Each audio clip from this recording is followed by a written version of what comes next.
It's my very great pleasure to introduce Dr. Douglas Kleiber. Dr. Kleiber is a professor emeritus of counseling and human development services and an adjunct faculty member in psychology and gerontology at the University of Georgia. He was a pioneer in the study of social psychological approaches to leisure and leisure and human development. Among other things, his research has advanced our understanding of leisure as a coping resource in dealing with illness or disability, and in the development of new theories of leisure and development, and particularly the area that I'm interested in, leisure and aging, including innovation theory. In addition to his over 80 peer-reviewed journal articles and 25 book chapters, he has authored or co-authored books including A Social Psychology of Leisure, co-authored with Dr. Roger Mannell, for whom the Shaw-Mannell Award was co-named, and which is now in its second edition with Gordon Walker as a co-author, and perhaps a third edition, did I hear, was in the works? And Leisure, Experience, and Human Development. In 2016, he co-edited the book Leisure and Human Development, featuring authors from around the world. Doug's research has been recognized internationally. Most recently, he was named a Senior Fellow of the World Leisure Academy and received the Society of Park and Recreation Educators Distinguished Colleague Award in 2009, the Russell H. Yeaney Award for Outstanding Cumulative Research in 2008, and the National Recreation and Park Association Theodore and Franklin D. Roosevelt Award for Research on Recreation and Leisure in 2003, to name just a few. Doug has been an extremely strong supporter and mentor of young scholars in leisure studies, including a number of our current faculty members.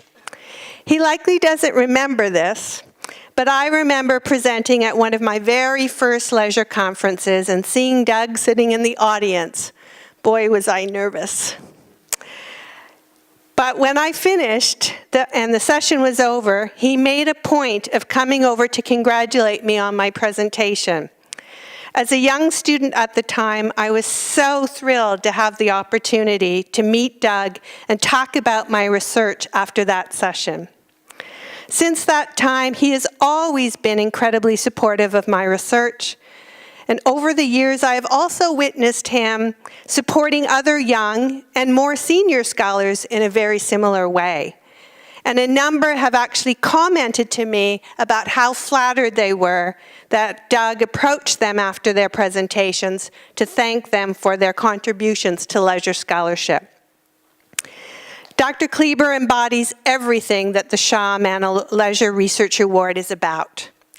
His outstanding research achievements have had a significant impact on my own scholarship and on that of other faculty members in our department. His academic writings are used in a number of our department's courses in both undergraduate and graduate curricula. But perhaps most importantly, Doug is not only an outstanding scholar, he is a generous and compassionate human being. He is so deserving of this award. Please join me in welcoming Dr. Doug Kleiber.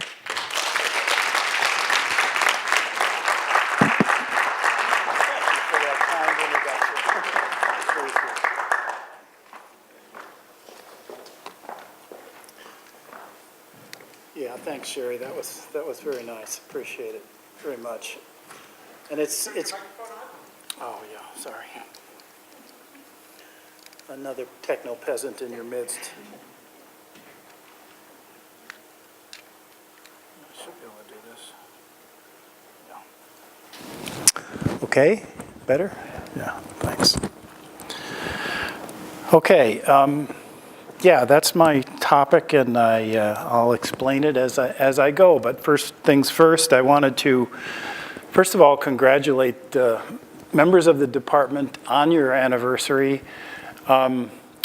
I've often said to people that this is the best recreation and leisure studies program in the world, not in just North America, but in the world.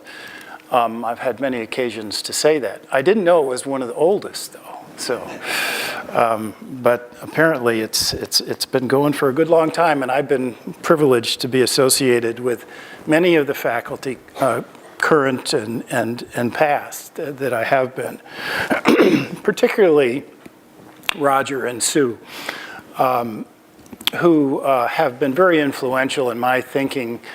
And I want to say a little bit more about them, but that's one of the things that makes this such a special honor, and one that I really deeply appreciate.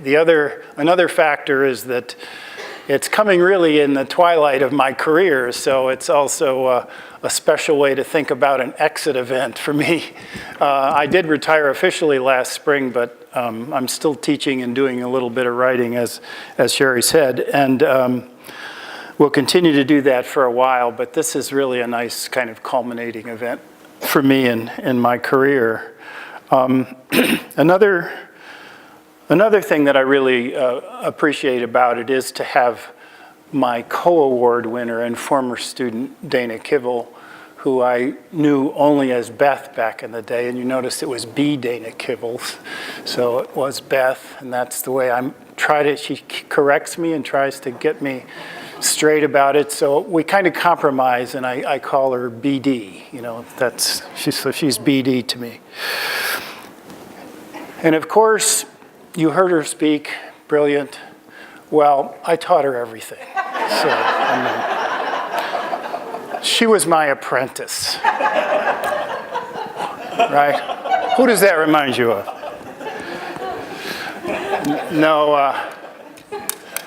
yeah, we do that in the US.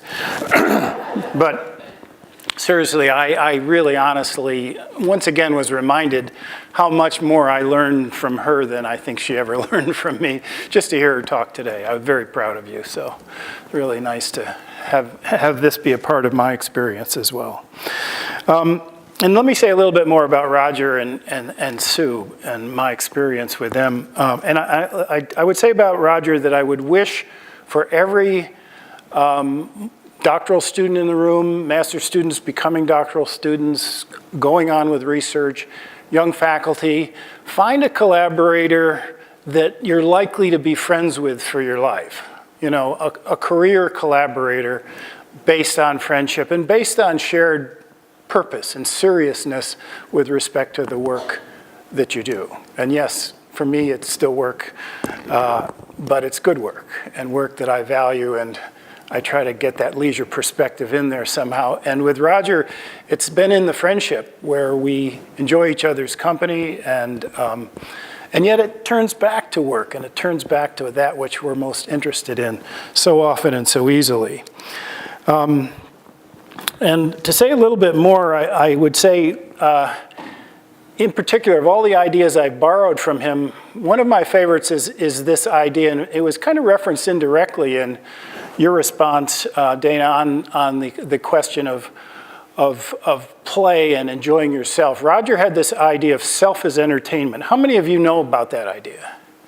Oh, more than I expected, because talking with Roger, we thought it was an idea that really is in the depths of lost leaders, ideas that we're never going to see the light of day again. But I always liked it as a great idea, and I found that there's an idea in developmental psychology that it's so consistent with, and it has really shaped my approach to an understanding of developmental social psychology, of leisure in the lifespan, and that's the idea of individuals as producers of their own development. Came out of Penn State in particular, but that's less relevant than what the words might mean to you. It is this idea of self-determination as a basis of both self-actualization and social involvement. But the idea is that leisure, being this context of freedom, and play being this context of freedom, invites self-development. And that's, I think, an important idea that I continue to run with, but was definitely influenced by Roger's thinking. And to say a bit about Sue, again, hearing her today just reminds me of how much I have enjoyed being in her orbit when she was working as actively as she was, and how her mind is still going on some of the same issues, even though she's retreated to her cabin in the woods and living a life of leisure now. I guess I would say that she is a good example for all of us, and for some of the things that Dana was suggesting, and understanding leisure in a really personal way. She taught me a lot about gendered leisure, about feminist perspectives, just in reading her writing. And I did relish the chance that we did get to work together on some research that is some of the work that I'm most proud of doing as a product of that. And that was focused more on adolescence. But I also consider Sue a developmentalist like myself, in the sense that she's worked on issues of childhood and adolescence, but also on aging, not so much later in life, but on families and children and family relations. And it's kind of paralleled, I think, our lives in the sense with our children growing up and becoming parents themselves, being parents of them, and parents seeing them become so, and understanding the way in which leisure is negotiated between couples, or within families, and as a medium for the development of families as well as individuals. So I've valued that. And I have to say about her personally that as soon as I met her, her warmth and generosity of style really kind of ruined my bias toward British accents, that it was always going to be chilly, there was always going to be something superior about that, and a little bit removed and forbidding, but I've really appreciated that, her warmth and her generosity. I'm going to have to, in the interest of time, sort of stick a little closer to my notes, and yet I wanted to, and not wander all over the place, but I did want to say that Sue's influence also helped me get the perspective of Dana and Corey Johnson and Elizabeth Burberry better in my interactions with the students that I had, and understanding their perspective. And yes, we had arguments always about things, but I think I was the beneficiary of those discussions for sure. But with respect to the experience with Sue, it sort of leads into my topic quite nicely, in that all of these folks and students of mine have had such a big role in the questions that I've addressed, and the answers I've found related to a developmental social psychology of leisure. But what I want to do today is be a little bit bolder than usual, and talk about the things that I really learned that I believe in from my own personal knowledge, as much as from the research that I've done and that I've read that other people have done. And there's a little bit of a methodological twist in that I want to share with you and have you think about. But I think about these things as things that I really have come to believe in, and would share with you with that sense of conviction, in contrast to a lot that I've written that has been more speculative, and things that I've often referred to as things they let me get away with saying. We may have those moments where we say, oh my God, it's in print. Oh no, I didn't really mean that, So, but these are things that I've come to believe in from a number of purposes. So the first part of the title is Relevance of Leisure in Optimizing Life Transitions. It should also imply, as I intended, that an interest in drawing implications for practice. Particularly as it relates to human services, and also as it incorporates personal knowledge. And I'll explain a little bit more about that. But let me deconstruct it a bit further, the title, with respect to what I mean by alternative facts. And I think you'll kind of quickly see a little history here and a little turn back south of the border. You know about all the fun we're having in the US these days about fake news, right? So, and much of it has to do with reports that really are scientifically based. I mean, especially stuff on climate change that still gets regarded as somehow speculation and irrelevant to a person's position to the contrary. But that ploy of fake news is really upsetting people, and in the scientific community especially, when really the work has been relatively well grounded, even though there may be some differences of opinion with respect to interpretation. But I think it's unfortunate that Trump's one-time spokesperson, Kellyanne Conway, was put in the same irreverent and dismissive position when she used the words alternative facts. Now, she probably was talking about the other facts being fake news, so I don't want to overstate her responsible use of the idea of alternative facts. But are there not alternative facts just as there are multiple truths and multiple realities?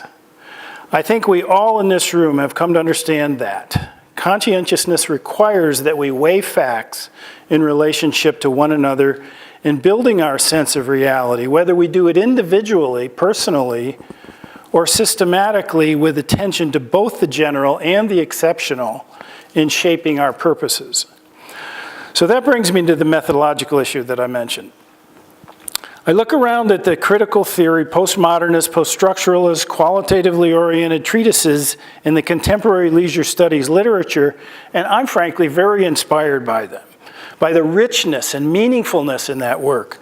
I've had this kind of change over my time as well as a psychologist, and yet I feel a little estranged from it all as a psychologist by training, with more positivist leanings and a preference for more generalizable and applicable truths.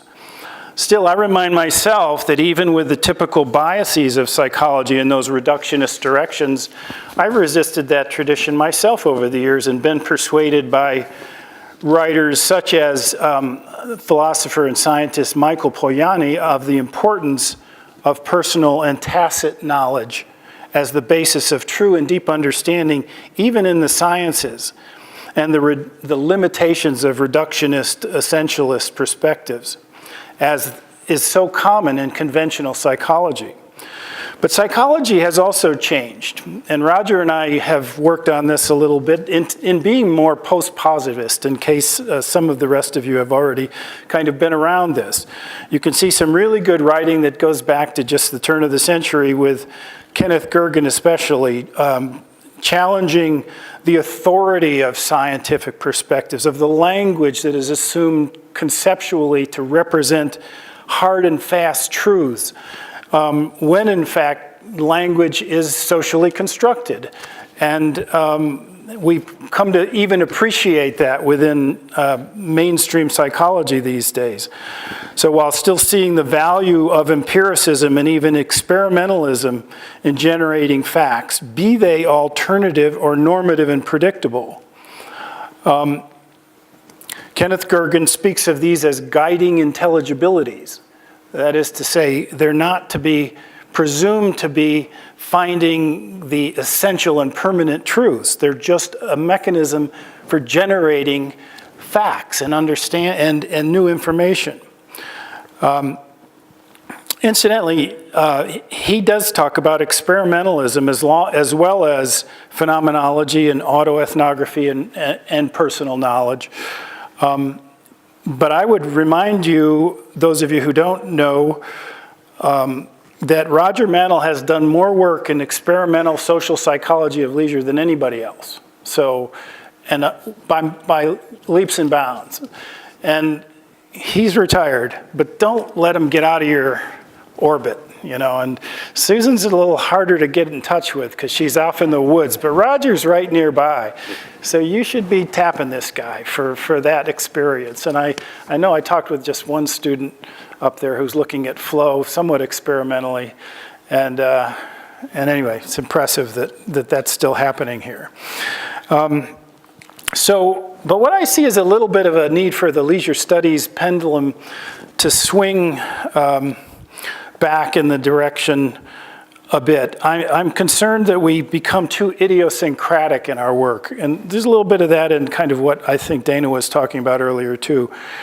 And that we're now privileging the personal at the expense of the general, and even at the expense of understanding larger truths about populations that are marginalized and for whom social justice is certainly a challenge, and the people we really care about tending to these days, whatever the marginalizing conditions might be. There's more than one of them. There's more than two. There's more than three. There are more than these little groups. There are people. There are groups of people, and understanding them in some more general way is important, even as we consider the negative cases and the exceptions and the variance that is not represented by our generalizations. I would hasten to point out, though, here that the University of Waterloo in leisure studies has just a great tradition of applied and action research, while also leading the way with critical interpretive methods. But with respect to action research, and some of you who've been around longer obviously know about Alison Pedler's work in the past with students, and I would say Sherry's work too. Where is she? There you are. Sherry's work with her colleagues too, and others that were just mentioned, who here in this group and in this context are doing work that is relevant, applied, and yet it doesn't neglect the individual. It doesn't neglect the stakeholders, the people that are, their meanings are the kind of critical driving force in what's important to them. But reaching beyond that and trying to get at something that contributes to what might be ultimately policy changing, at least practical with respect to treatment. So I know I'm sort of preaching to the choir while addressing a problem that I see in leisure studies more generally, but the general point is that leisure studies is an applied field to me. And when it comes to taking action, we need to know more about who is being helped, who's being ignored, who's being hurt most generally, and then take steps to make a difference. Confining and qualifying our generalizations shouldn't keep us from taking effective action. The best statement I've read about action research,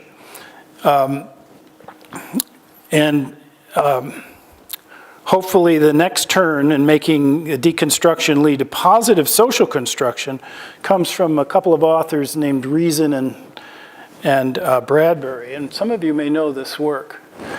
And I'm going to try to read it with my new cataract surgery, and so that you don't have to since it's small. But what's not in red up there, the first part is Reason and Bradbury see the action turn as the next evolution beyond the language turn of postmodernist constructivism in recent years, while actually incorporating some of the more action-based aspects of positivism and acting on a real reality of which we partake, doing something about the real world. The purpose not being to produce theoretical or empirical knowledge that can be applied in action, but rather to liberate the human body, mind, and spirit in search for a better, freer world. And they go on to say, in a critique of postmodernism, they point out that if we in the West are alienated from our experience by the separation of mind and matter introduced by Descartes, we're even more alienated if all we do is circle around various forms of relativist construction.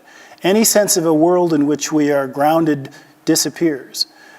So these authors are concerned that the deconstructive postmodern sentiment will exacerbate rather than heal the modern experience of rootlessness and meaninglessness. So it's looking for that middle ground, and I hope you'll take their meaning more than my attempt to kind of make sense of this. But in my view, we can't just be critical of generalization as ignoring the person and failing to generate meaning. We should be using evidence, whether it comes from large-scale population studies or small ethnographic studies or autoethnographic personal knowledge, in a more affirmative constructivist way, in a way that takes into account the ideographic while also seeking the most actionable general truths. I think we do have a lot of effective action in applied research and leisure studies, but sometimes I feel like our leisure studies journals are increasingly embracing of a rather idiosyncratic way of knowing, an epistemology of the personal. I'm not advocating being dispassionately objective or ignoring the personal, but I am suggesting going beyond subjectivity statements, as valuable as they are for understanding the author's perspective and interpretation of data, and trying to answer the so what question for a broader audience. I would leave the question of the purely interpretive studies, basic research into the meaning of things, to the traditional disciplines, to psychology and sociology and anthropology and economics. And we should be at the table with those things, just as was discussed before by Sue, that our people who are doing that kind of research should be involved with people in doing basic research in those places. But when it comes to leisure studies as a general field, I think it's an interdisciplinary applied field of study. At least that's the way I view it, and that's the way I've tried to find my own sort of working truths in all of it. So it's in that sense that we may apply science most effectively, in my view, which again is not to diminish personal knowledge. Believe in what you know from your own sense data, from your own experience, what the facts are to you. Just allow for alternative facts of others, which may be just different realities or outliers or error variants, but are nevertheless meaningful alternative truths that should be used to interrogate your own in reaching a more nuanced and complete understanding, embracing alternative facts and multiple truths. So in that vein, let me review and move on to the work that I mentioned I would talk about, which are the things that I most believe in, partly because of some personal experience, some more recent than other, but mostly because of the research I've done and the data that I've collected and analyzed with others. And and also from my reading of the literature, these are things that just continue to be persuasive to me. So I thought if there's a chance to kind of register them again, I wanted to do that instead of a lot of other stuff I might be talking about. So let me talk about these personal truths for me that I think are compelling enough to give me a sense of what could be done. Action that could be taken. Out of order, I see. Let me go. Sorry, I'm going to go to the next one instead. So, leisure's not all about engagement, and certainly not all about flow, even in its most ideal form.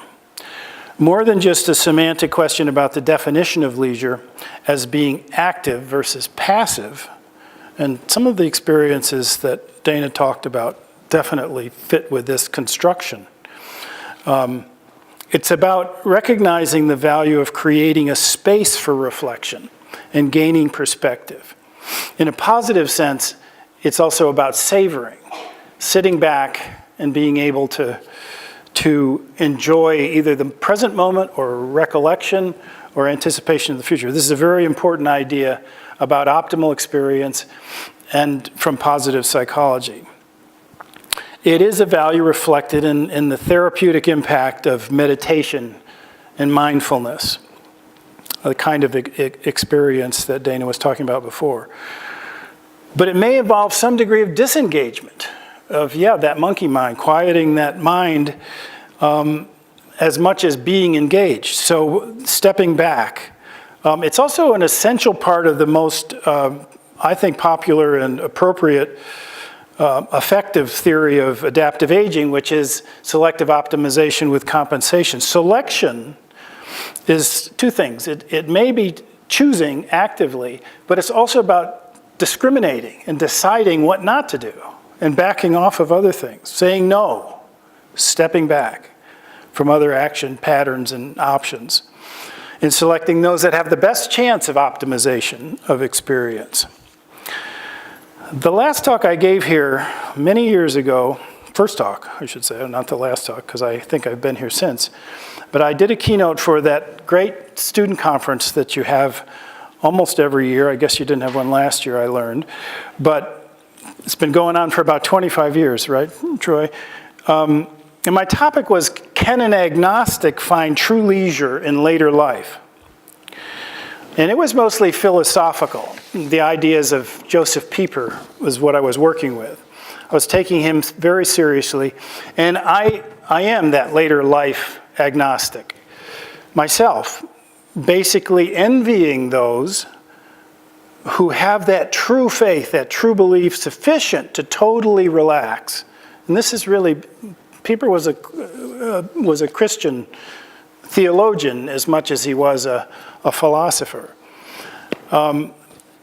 Totally feel relaxed and peaceful in that belief that God will see to all. So it's that posture of apprehending and appreciating and celebrating that Pieper was talking about. It's hard to get there. It is, you may have to do some kind of retreat, as Dana was talking about, to get into that posture, that position of openness and simple appreciation. Appreciation is another really critical construct in positive psychology that I've come to really recognize as critical to subjective well-being. So when I'm able to truly relax and appreciate what I have, savoring it, in fact, I feel that sense of leisure that Pieper recognized. Pieper, yeah. Kleiber, Pieper, Piper. As the agnostic might say about a present moment, it doesn't get any better than this, which may or may not bring, for me sometimes, at least a little sense of guilt, and this is that question of privilege, of sense of responsibility for that privilege, that I can be in this moment relaxed and peaceful and comfortable and appreciating, while others are certainly stressed by the inability to find that peace, whether through religion or any other mechanism to get there. I'm also reassured, though, in the knowledge that it's more a matter of psychological than material wealth, and I think this is your critique in part too, that simplicity has its virtue and may often offer a path to that peace. Simplicity. So let me go back to, no, let me go forward to this next one. No, let me go back. Oh. Okay, I got two things. The second thing, though, isn't here, so I messed up my slide. Optimization is consistent with enjoyment. This should have been number 2. And this is flow. Everybody knows about flow and knows about that experience of being engaged. Engagement may be flow producing. When it is flow producing, it's intrinsically motivated and may well have a healing effect and be developmentally enhancing. There's just so much evidence of that. When people get into something to the point that it's constructive, it shapes an identity, it shapes a sense of well-being and competence. It leads to that self-determination feeling. And Robert Vallerand talked about that at a CCLR meeting in a keynote. He didn't really talk about flow, but he talked about passion. And he called it harmonious passion. So we can distinguish between that intense involvement, that intense engagement that's harmonious with the rest of our lives, and that which is a little bit passionately destructive. I mean, is a destructive kind of passion, what he called obsessive passion or disintegrative passions. And we know about those. To me, engagement operates most effectively in a dialectical way with disengagement that uses reflection, discrimination, and selection in preparation for redirection, commitment, and re-engagement, with some attention to context and the possibility that those passions may run away with people. And I'll come back to that with some personal examples. The third general personal truth I have, though, is this one that's listed there last, that leisure facilitates leisure has at least 4 adaptive functions of utilizing varying degrees of engagement and disengagement in the interest of compensating, coping, and adjusting to life transitions. These are well used in sequence, but don't always occur that way, and they are the subject of misuse and abuse. And the first one I'll talk about, especially in that vein, is distraction and escape.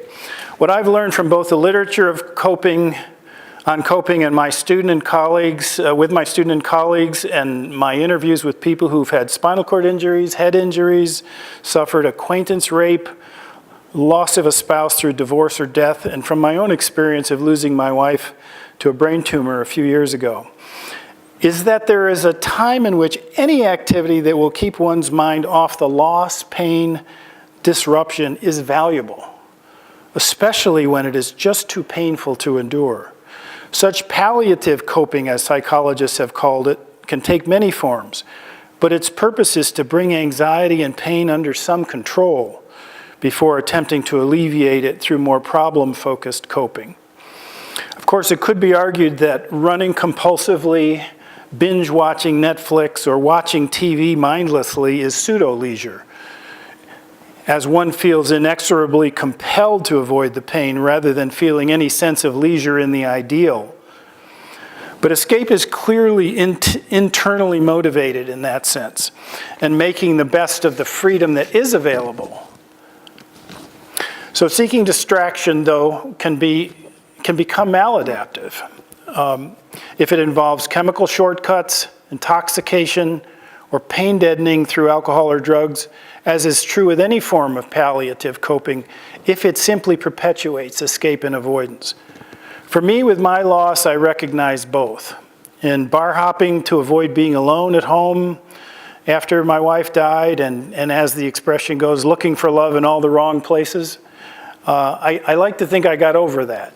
But, you know, that was my initial leisure lifestyle in response. And I think it helped in some ways. It couldn't be continued, but it helped at the time.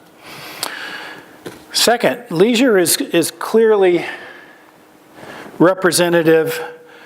Leisure is represented clearly in the second function, which I consider finding a degree of hope in an experience that may be very casual, but it brings a sense of optimism about possibility, and that's where its real functional value is. How often has a familiar activity like easy fun of playing with a pet or a child, or recognizing a striking painting or a beautiful landscape, reminded a person who had this terrible disruption of some kind in their lives that life is still worth living. It's going to be okay, and in fact, it can be enjoyed. I consider that an empirical question, by the way, an important one, a dissertation topic for sure. But my evidence from the losses that I and others have experienced, especially from some amount of reflection on the process, including some amount of savoring, is that such experience can be a blast of positive affect, desperately needed, that is really a powerful moment in the adjustment process, leading people into a sense of possibility and hope and enthusiasm for the future. Then there's the matter of reconnecting with one's lost self, the self that has been trashed with new and painful circumstances. How does one get back to who one was? From our interviews with people with spinal cord injury, it was often just turning to those talents that could be expressed without the use of their legs, such as reading, photography, woodworking, and even wheelchair sports for those who weren't quadriplegic. But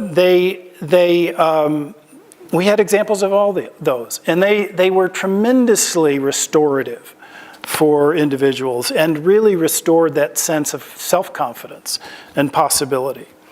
For me, after the loss of my wife, it was returning to sports like tennis and basketball, which I never did all that seriously, but were nevertheless regular activities, as well as the work that I would choose to do, even if I wasn't paid for it, just to get back to some of the things that interested me, work related, and also just working my way leisurely through the things that I had shared over the years with my wife. Photos and paintings, things that she had created and done, things that we did together. I call it my continuity project, and it does literally continue to this day. Much still to be done and experienced in that context. But it's very much what Robert Stebbins called project-based leisure. See it as maybe ending, having a finite, limited way in which it's going to be a part of my own healing and adjustment process. And finally, how remarkable is it that when all seems lost, many are inspired to embark on a new course. And this is individuals as producers of their own development. And yes, it uses self as entertainment. It's kind of finding new ways to be positively motivated about change and action. And yeah, it is about innovation. So I appreciate your recognition of the work that I've done with colleagues on that subject of later life innovation, because you can teach an old dog new tricks, I guess, is part of a simple way of talking about it. But it does happen in later life, but maybe more so when their innovation and change in earlier life is what people do anyway when they're growing. But when they have something remarkably bad happen, it's time to change. It's an opportunity to change. It's a pivotal moment for people. For another example, an enjoyment is a priority, and that's what makes it about leisure and not just about new roles or new work or anything. So I had a student, Robin Yaffe, a doctoral student, who'd studied acquaintance rape, and her work was on post-traumatic growth. I don't even know if she used those terms, but that's a really important area of literature now. But she talked about the reconstructed sociability of one of her respondents' experience of sexual assault as a new way of asserting control. But it was that sociability is where she found enjoyment, where she found pleasure, where she found a way to relate to people that wasn't threatening, throwing parties and that sort of thing.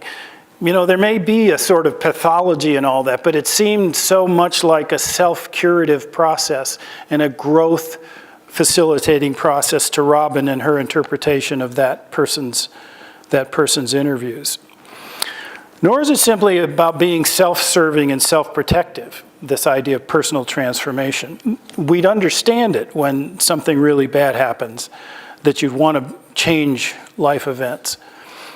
In so many cases, the life disruption or even cataclysmic episodes act as prompts to a new sense of purpose that is personally and socially constructive, such as the mother who devotes her free time to promoting attention and action to address the illness that caused her to lose her child.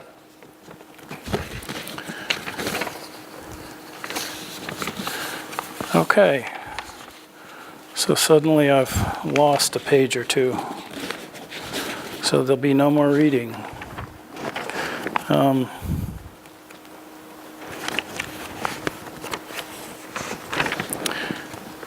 Okay, sorry.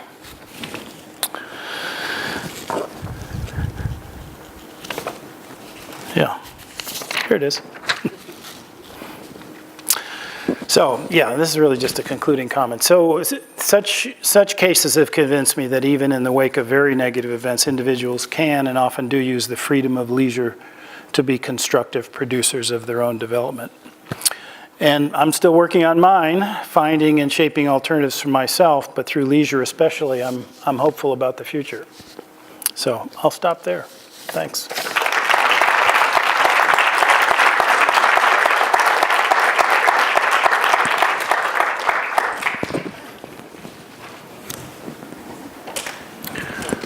Questions now, later? Roger, now?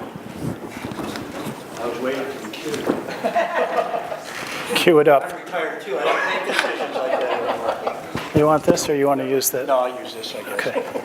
Is this? I'll keep this. Is this working? Yeah, it is. Yeah, I'll turn mine off.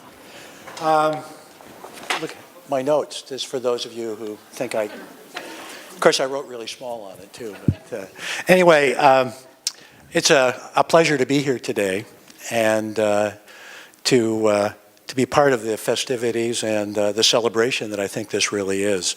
And it's great to see my longtime friend Sue and Doug and Dana, and to be able to celebrate with you their wonderful accomplishments. And I included you in that, Sue, you noticed that. I very much appreciate Dana and Doug's work and contributions, as you've heard many of us do. And I very much appreciate the department honoring them. And with respect to Doug, who I'm to comment more on, as you gather, we've known each other a long time and have collaborated on many occasions. And with this award, he's probably wondering, how again can he be connected with me? And he's saying, can I ever get away from this guy, Mannell? And I've got something else that I have to hang around my neck to drag me down as well. And as I said to Sue and Doug last night, at least, Sue's a buffer. She's part of and so he's not totally burdened with me. Anyway, I'm pleased that he's got stuck with at least part of the award's name being me. As we've seen today, I think Doug has always struck me this way. He's an extremely thoughtful and reflective individual. I can remember early on when we met, in 1985, I had my first sabbatical. And on one of my sabbatical sojourns, I went and visited Doug and his family at the University of Illinois. And after the kids had gone off, he has 2 children, and after they'd gone off to school and Pam had gone off to work, we're professors, and I was on sabbatical, and Doug's professor, so he didn't have to go in. He didn't have a class early on. We'd sit for as long as time as we had available around his kitchen table over breakfast, and just talking much like talking about latest research findings, our research interests. And what struck me, and has always struck me, was the very thoughtful way that Doug integrated his personal experience with empirical facts, and the fact that he used the one to sort of test the other. And he's like that. He's like that all the time. You can sit over a beer. He's one of the best people I know to sit over a beer or anything with and chat about it, because it's fun. We have a good time. But there's always this sort of probing and exploring and theorizing that I've truly enjoyed in my work with Doug. And these qualities are seen in his scholarship. Throughout his career, this interest in data, but also making it relevant and testing it with personal experience. And I think we heard a lot about that today. And as well, I think, particularly as he's explored how we adapt and how leisure can adapt. One of the things about when we collaborated, as you know, I trained as a psychologist as well. And I have 2 interests, when I started out, and I suppose still do, even in my retirement. I was really interested in the play of children, and I developed our departmental course on play, creativity, and child development. It was my favorite course to teach over the many years that I taught here. But I was also interested in adult behavior. And I never really thought about people changing over the life course. And Doug really gave me that. And I would say that Doug is he is without a doubt the person that has really driven that agenda, that interest in the field of leisure studies. And in fact, I found an early article he had published in the 1970s when we were both actually really young. And before I knew him, he published a study looking at how U.S. college athletes managed to make the transition psychologically and socially from being highly visible and successful athletes, student athletes, to actually once they graduated and no longer had that part of their lives? How did they make that transition? We've seen that kind of research more recently with Olympic athletes who spend so much of their lives competing at a high level when it comes to focus their lives when they retire. And it can have tremendous psychological consequences. Doug was interested in that in the 1970s and did some really interesting work and thinking about it then. So he's had always this interest, this idea of, how do we adapt? What are the factors that affect how we make transitions and move beyond? And I very much appreciate that. Also in a 1980 book chapter, it's a book we both published in, I think it's really the first systematic analysis of how leisure can play a role in helping us move through these transitions over the life course. And it's, again, it was a standard in the field, and I used it as a reference in my courses and my thinking for many years. And I also think of a 1986 article that he was a lead author on and published with Reed Larson and Mike Csikszentmihalyi, where he looked at the factors, the leisure experience of adolescence, and the role that different kinds of leisure activities played in helping adolescents move from adolescence into early adulthood. And so he early on gave me this appreciation that there are changes and transitions over the life course, something which I really didn't focus on in my own work, but helped provide a real framework and structure for my own thinking. And then his 1999 book on the human development leisure experience is a wonderful compilation and sort of thinking and pulling together a lot of his own thinking, his own research, and that of others as well.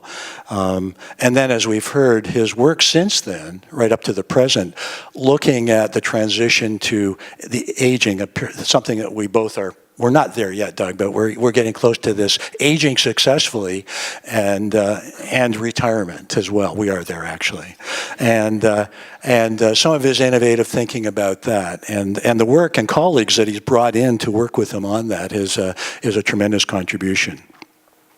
And so I would say long before positive psychology was talked about as positive psychology in the late 90s, Doug was doing positive psychology all those years, and it was leisure psychology, leisure developmental psychology. And it was a real forerunner of that work. Again, I'd like to congratulate Doug on a wonderful body of work. It's been a tremendous pleasure to hear his latest thinking, and I must admit I'm open and a receptive to his argument of finding that middle ground, and of course Aristotle's mean was called brass or something, wasn't it? Golden mean was brass, so who knows if the middle path is something that we can pursue or not.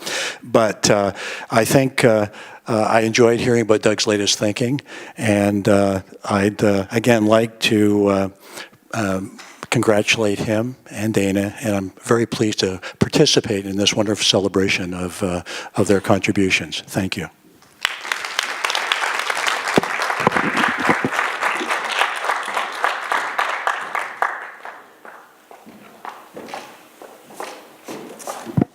So we have a few moments for questions for Doug.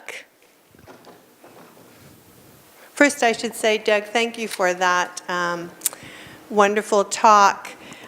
In my own work now with people with dementia, I have seen the power of leisure for personal transformation and how people with dementia tell us how after their diagnosis, it's through their leisure that they become something new and find new possibilities in their life they're convinced would not have happened without that diagnosis.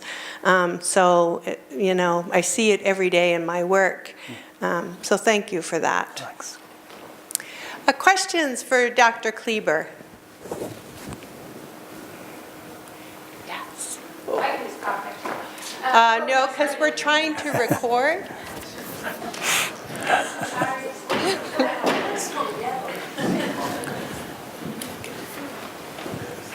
Perfect. Thank you so much for your presentation. We're talking about putting academia into practice, and I I've myself been or had experience with brain injury, and often brain injury leads quite quickly into depression. And I was curious of how you would encourage people right off the bat to begin leisure processes, because a lot of the time right away it's isolating, and leisure takes kind of a backseat to your recovery process. So I was just wondering how you would encourage people to start taking part in leisure right away. Make sure this is turned back on here. I'm on. Okay, good. Yeah, it's just a really good question. I think of occupational therapists who end up using leisure activities, in a sense, when their purpose is really functional. It really is to try to get some kind of improvement in the condition. And we just know of like brain exercises and all the rest that can make a difference. The interesting thing is it's going to make a bigger difference if it's intrinsically motivated, if it becomes fun, if it becomes enjoyable, if there is some sense of connection. And I love the dementia work, because you really sometimes think that people with dementia or with other brain injuries will not have that repository of personal references to things that that have touched them in some way in the past, that can be reconstructed in new ways with experience that is enjoyable.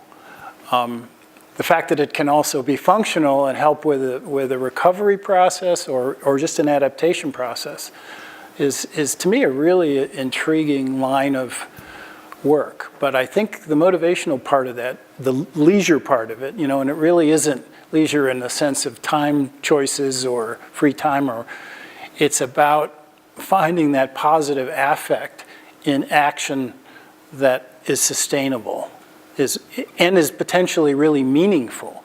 I think the meaning piece is another thing that we've come to recognize, that maybe especially through qualitative research more than anything else, is finding that meaning that is restorative and optimistic and yet still has some of these other functional benefits, whether it's cognition or physical capacity of some other kind. Yeah. Steve. I know I should take them off.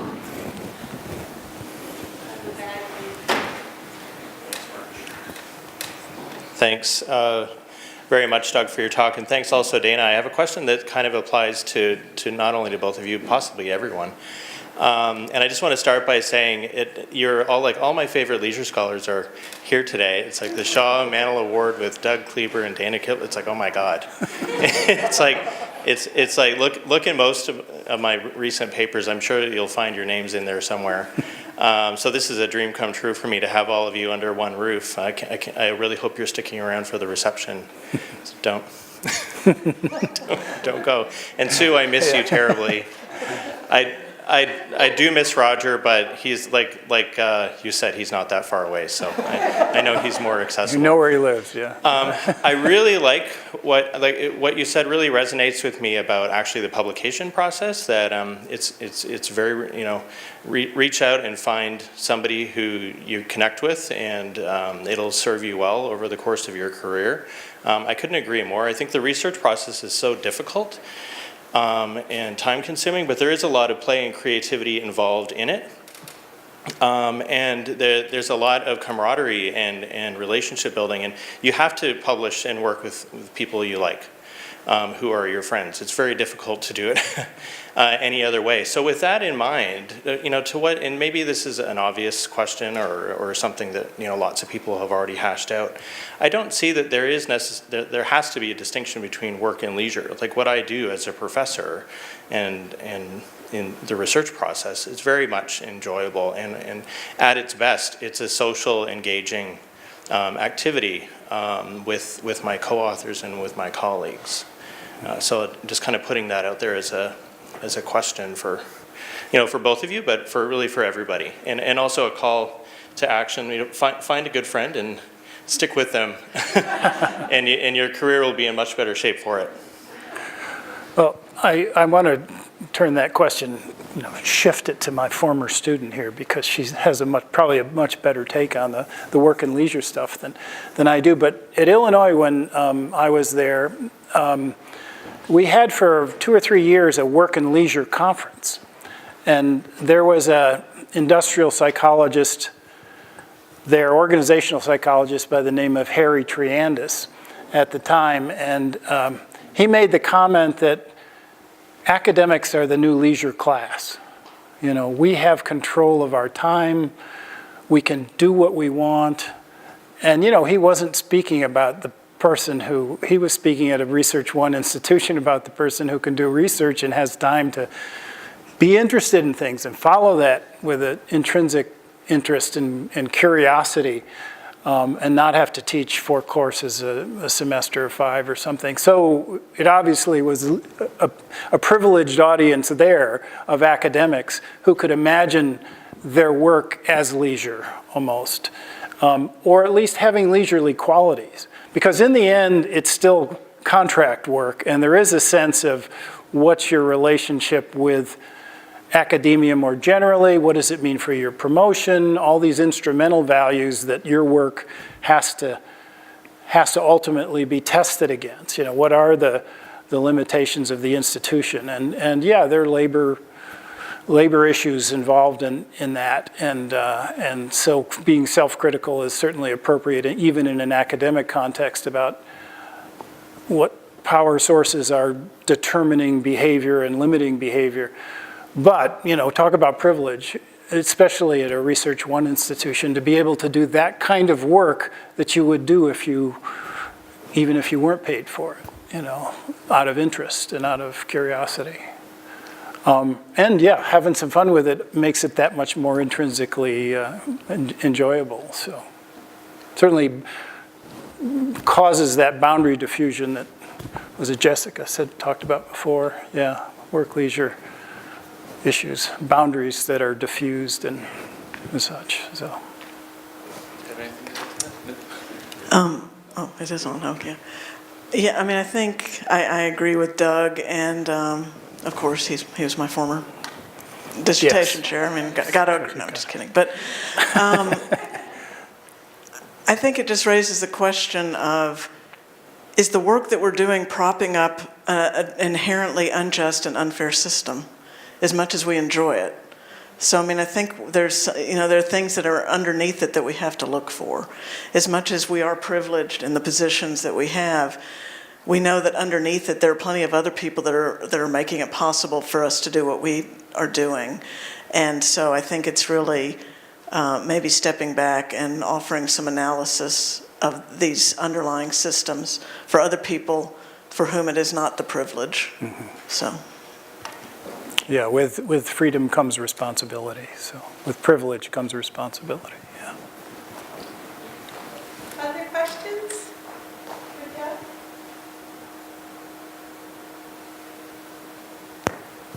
I have one, Doug. So one of the papers that probably most changed the way I think about leisure is one that was written by Weinblatt and Nevin called The Flight from Leisure.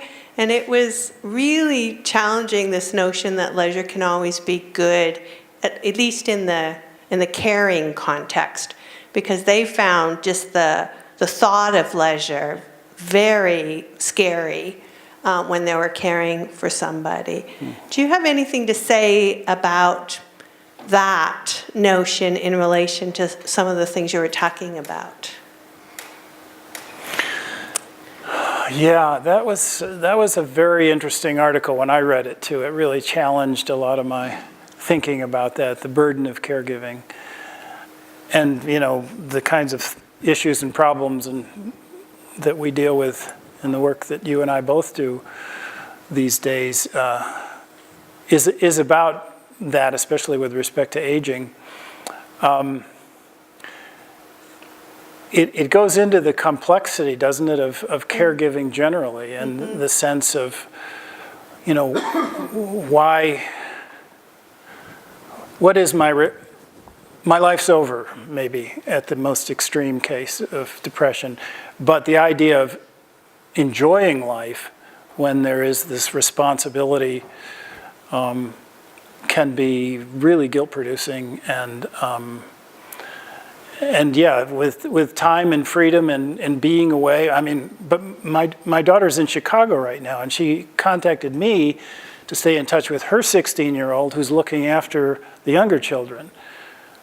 And I said, enjoy yourself, be away, don't think about that, she'll be fine, and this is something we've gotten into as we've seen leisure androcentric. I don't know if you remember the gender paper on chapter that Leslie Bella did a long, long time ago, but it really is about caregiving and that responsibility. And Sue has certainly contributed a lot to that literature, especially looking at leisure in a caregiving sense as more instrumental. I mean, you're doing it to help people. Whatever leisure you can create as a caregiver for somebody else, that's sort of your job. And maybe you can enjoy it along the way. But the idea of you just being self-serving when you're a caregiver is just not going to work. It's just, for most people, there's a sense of being irresponsible. And that's a role problem, but it's a problem for everybody who supports caregivers and can enable them to somehow find their own happiness either in caregiving or in taking that respite temporarily and returning to that in a way that it refreshes, or being so caught up in that other person's positive experience that you experience that with them. I guess I was sort of floundering before my wife got sick and died. But during a period of her disability and her illness, which went on for almost 3 years, I had a total sense of purpose. I had no existential questions about what my life was about. I took time off. I took the respite. But for me, it was all about taking care of her. And I mean, that's where I found my strongest sense of identity. So yeah, if you depart from that in a really self-serving way, you can't forget about that. Most people can, I don't think, because that's where their life has turned. Typically. Thank you, Roger.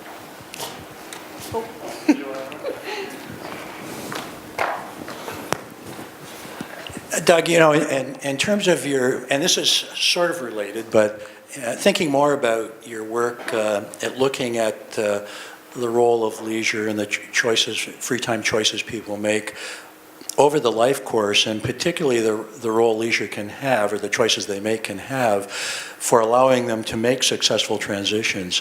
How much do we really know about people not making successful transitions? How much do we know about it not being an automatic process? Do we have reasonably good theory about that and data on that as well? I think to the last part of the question, I would say no, we don't have very good data on it, and it is a good question. I guess trying to stay with a little bit of the way I was thinking about it, there is at least that work on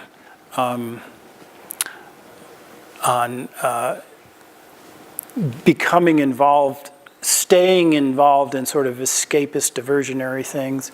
And this can happen not only with negative life events, certainly, but with like retirement, which we've studied. I mean, people will get into, they've lost a sense of their identity as a worker, and that was their primary identity as a person, and they don't see any good option to replace that. So they find ways, whether it's drinking or just watching a lot of television or whatever else, of just escaping, and that's not an uncommon pattern with people who are retired. I mean, people do mostly say retirement, a lot of people worry about retirement, but mostly it's a good thing. I mean, most people, including with comments here, that people have really enjoyed retirement, and it's freedom, it's an opportunity, but a lot of people really struggle with it. Maybe not the majority, but a sizable minority. Same could be said about the people who really do the kind of personal transformation work. That's not the majority, you know, who find really totally self-reconstruction and new ways to be satisfied and self-actualized. Even the post-traumatic growth literature, you know, it's like 35 to 40%. So there is some evidence from that literature, but not necessarily in using leisure, but in doing other kinds of growth-related positive things subsequent to a serious event. And it's not the majority, so more research to be done on that subject, yeah. Thank you, Doug. You'll have to come out of retirement.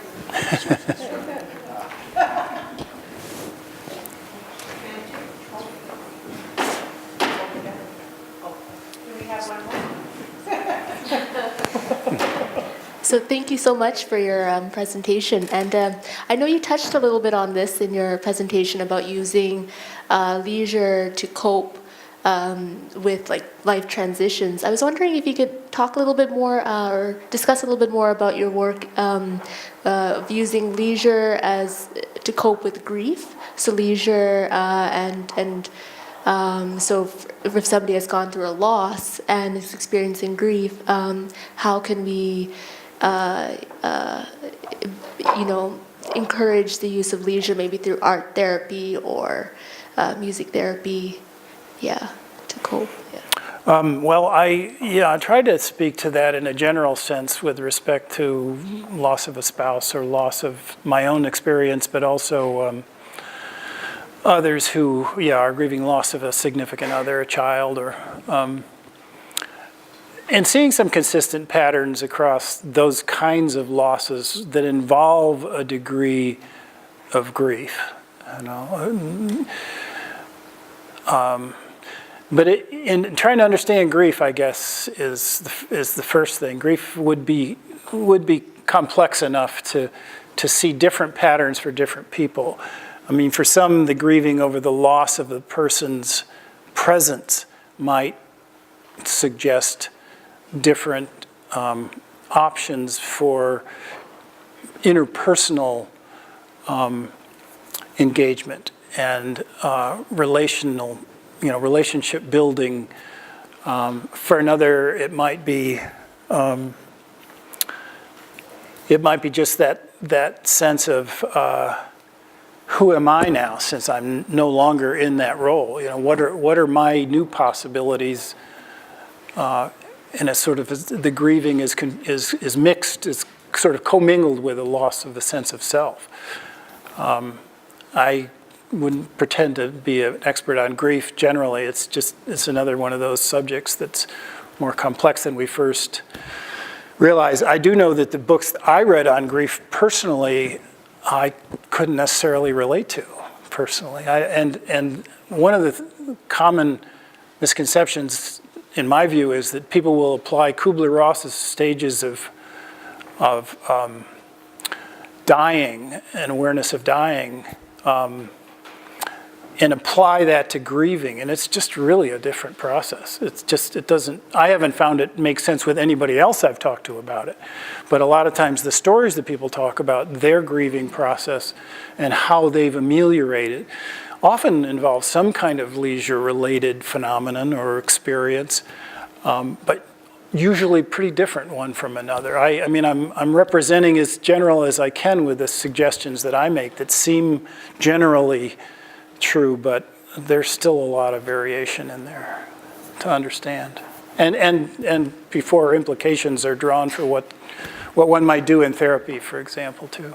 So with care, with reflection, understand the individual, just look at some of the literature at the same time. Yeah. Thank you, everyone, for your questions. And now I think it's the most important part of the day is where we actually give some awards out. Thank you, Sherry. Of course, if I could invite Dana Kivel up and Doug Kleiber.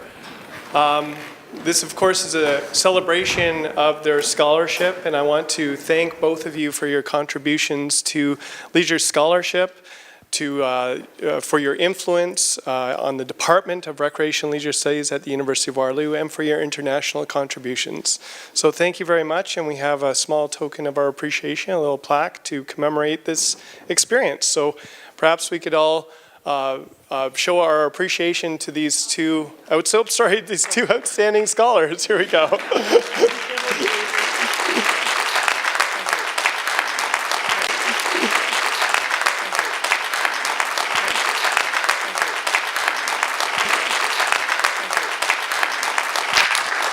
All right. We're going to get some pictures, I guess, in a minute. But before we do, I'll just mention that we have a continued reception upstairs. So I invite everybody to join us for some sociable time together. Of course, the students still have their posters. You're welcome to visit those various posters and ask them questions. We have the room until about 5 o'clock, so feel free to stick around. And thank you very much to the audience for joining us today. Before you go, I just want to thank a few people. Of course, these events don't happen on their own, so I do want to thank Sandy Heiss for her contributions. I don't know if Sandy's here.